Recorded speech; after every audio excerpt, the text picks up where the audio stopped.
moi, c'est Renaud de Haran.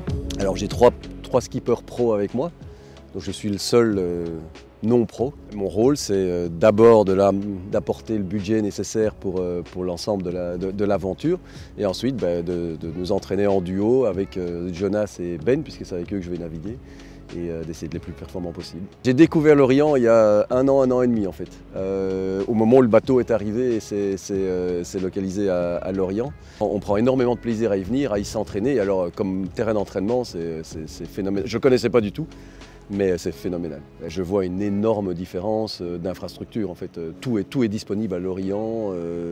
Les techniciens à bord sont de nettement meilleur niveau. Tout est à dispo juste autour de la base, donc c'est évident que c'est le meilleur point pour faire de la course au relâche, en tout cas en équipage réduit. Premièrement, ça me fait vraiment plaisir pour la base et pour l'Orient qui accueille, à mon avis, enfin je sais pas, je les ai pas comptés, mais la moitié des bateaux de course au large. Et puis oui, c'est pour moi, non pro, qui suis arrivé dans le monde de la course au large il y a 3-4 ans, c'est une évidence qu'aujourd'hui, la ville de course au large, c'est l'Orient.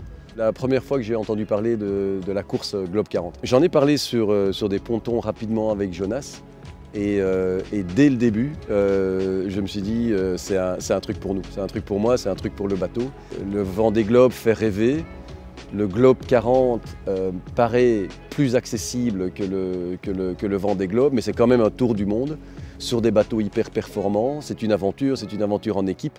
Et donc, en fait, ça m'a paru évident dès le début que c'est une course sur laquelle on devait se mettre.